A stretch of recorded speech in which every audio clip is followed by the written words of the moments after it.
What is up, everyone? My name is Jericho from NASCAR on MDK. Welcome back to the episode of Inside the Lines on a beautiful Monday afternoon. We have 4 or 5 stories to talk about here, including one massive one coming up at the end of the video. But right now we have just a few short stories to talk about here. The first one comes from Ricky Stenhouse Jr. and the number 17 team. It was announced last Wednesday that Nos Energy will now be sponsoring Ricky Stenhouse Jr. and they will make their first appearance on the card this weekend at Michigan. Now, Nos Energy was more of a personal sponsor for Ricky Stenhouse Jr.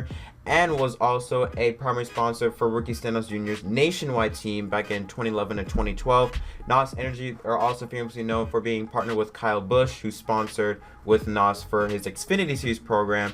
I think it was in 2016, 2017, and last year in 2018. Now, that 2019, Kyle Busch is back with Monster Energy.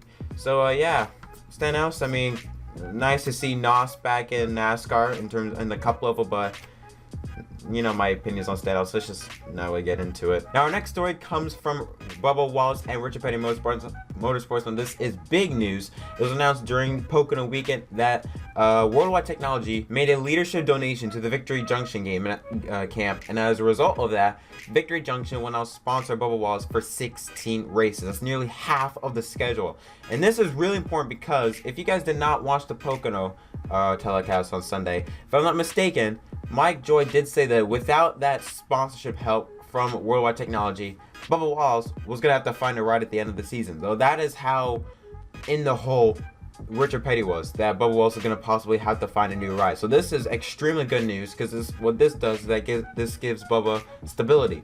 This sponsorship with Victory Junction, that basically covers the rest of the season. The rest of the season, they now have sponsorship that gives them stability. And I sort of showed it at Pocono last weekend. He finished 21st, even though that's not like really big news. I think 21st is okay for where Richard Petty was originally, like in the 30s, I feel like. So 21st place, that's all right, I guess you could say. But this is going to be good now for that whole number 43 team. Now that they have stability, now that they have sponsorship, it'll be interesting to see if they can sort of maybe improve on their performance later on in the season. Next story to talk about revolves around 2011 Daytona 500 champion and a former NASCAR driver. I guess not really former, but as a free agent right now, Trevor Bayne. He announced that he and his family have opened up a coffee shop. It is called Mahalo Coffee Resorts, and it's going to be located in Knoxville, Tennessee, and it will open up at the end of June. So yeah, hopefully he has a good career in the coffee business, I guess you could say. I don't really see Bayne coming back into NASCAR anytime soon, but so hopefully he has a successful career outside of the sport. Then, just as soon as I was recording this video, ratings have come in for the Pocono 400, reported by Adam Stern. Let's take a look at what the numbers say. It says by Adam Stern, quote, FS1 earned a 1.4 overnight rating for yesterday's Pocono 400, off for a 1.6 from last year's race. The top 5 markets were Richmond, Greenville, Greensboro, Charlotte, and Norfolk? What the hell is Norfolk? Well, let me look this up. Norfolk. Oh, it's a city in Virginia. Oh, I never heard of Norfolk in my life. Not really surprising. I kind of expected ratings to dip a little bit because it is Pocono. Pocono is just, oh gosh, I'm not getting into it. You already know my thoughts from yesterday's video, but I mean, hey, NASCAR is still on the rise, I feel like. I mean, they came off a 13 rated jump from the Coke 600. So NASCAR is still on the good, but Pocono off from 1.4 to 1.6 is actually kind of good because I think now we have found maybe the bottom line for NASCAR, because before it would just go down, like maybe 5-10%. 0.4, 0.6 as a very small margin, so I feel like we now have found the bottom line for NASCAR, which is good, because I thought it'd be a lot worse than this. So overall, 0.4 down from 0.6. That's still a pretty good day for NASCAR in terms of ratings. And now for our final story here on Inside the Lines today, and this is a huge one. This comes from Adam Stern, who reported earlier today that NASCAR is said to be consulting with Dallara, an Italian race car development company. That is the same company that helps build the chassis for the IndyCar series, and NASCAR is looking to consult with Dallara to help design a new car for the Generation 7 car that's set to be out in 2021. And that was one of the reasons why NASCAR executives like Steve Phelps and others were at Indianapolis Motor Speedway during the Indy 500 race weekend to spend time with Dallara to possibly work on the car. This man, I don't know how I feel about this one. I want to say this is good, but I don't know. I mean, Dallara, they are statistically known for making open wheel cars. Now, this is going to be very interesting, really, to say the least, on because we know Dallara, they are already a near monopoly in terms of building race cars. I mean, they're the main provider for IndyCar.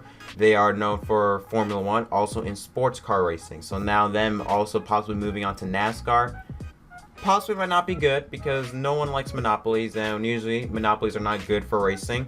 I think David Lance said something about spec racing that could possibly play a role in the Gen 7 car. I highly doubt that. I don't think manufacturers are going to really agree to that. In terms of history-wise, Dallara, they have made good cars. Like, for example, their latest project, the IndyCar, that I think that debuted around 2018, I want to say. I just find it very weird on how a company that is specifically known for building open-wheel cars or sports cars now could be making a stock car. Again, they have made progress. They're known for building good cars. For example, the Indy car that they rolled out in 2018. But I don't know. Really, to be honest, this whole Gen 7 scenario, I am not a fan of. Like, I won't say I'm not a fan of, but I'm more skeptical, to say the least. Now, the report does not say whether they've been talking for a long time, or is this the first meeting or the first few meetings. If this is the first few meetings between NASCAR and Dallara, that is scary, because 2021 is 20 months away. Now, that might seem long to some, but in terms of building a race car, 20 months is nothing. Now, for example, the Gen 5 car, really the whole basic design of it started after the death of Dale Earnhardt. It was a 5-year design, and they fully unveiled it in 2006, 1 year before the car tomorrow was introduced. They tested the car probably for 2 or 3 years before that date. Same thing with the Gen 6 car. Probably before 2013, they probably tested it for around 2 or 3 years, 2011, 2012. With the Gen 7 car, again, if this is one of their first few meetings with no testing, no nothing, and we're only 20 months away from where it's slated to be announced. Remember, slated, and not expected, slated. So set in stone. That is scary. And then on top of that, you're gonna partner with a company that does not have, I want to say, the history, so to speak, or maybe the knowledge of what a stock car should run like and should race like. Again, we'll refer back to IndyCar. They have done good things with that car. Shown less downforce, more horsepower, but I don't know. I want to say yay, great, but I'm very skeptical on where this situation and how it will play out in these next 20 months with NASCAR and Dallara. I need to see something. Like, I'm not gonna say this is gonna be good for NASCAR. Like, if you look in the comments section below Adam Stern's article, everyone's saying, "Oh, this is good, this is great." I'm not gonna be that type of person. I'm not gonna say this is not great, but I'm not gonna say this is bad. I'm just gonna be, okay, this is interesting. How is this gonna play out for the next 20 months? Having well, first off, the fact that it's Italian, it's a foreign company, that's already gonna piss off 80% of NASCAR's fan base. But in all serious, you're gonna have NASCAR's gonna partner with a company that's not known for stock car racing 20 months before it's due. These 20 months are going to be very, very interesting, and we're going to get more info as the months go by, and hopefully we can get some sort of clarification on how long have they been talking, what they want to do, what do they want to do with the Gen 7 car, what would it look like, what would a race like, and so on. So yeah, that is it for this episode of Inside the Lines. Tell me, what do you guys think of any of the stories in the comment section down below. Would highly appreciate that. Tomorrow I will have a NASCAR race recap from the Pocono 400, so be ready for that tomorrow. And yeah, thank you so much for watching. My name is Jack Ross from NASCAR on MDK, and I'll see you guys in the next video.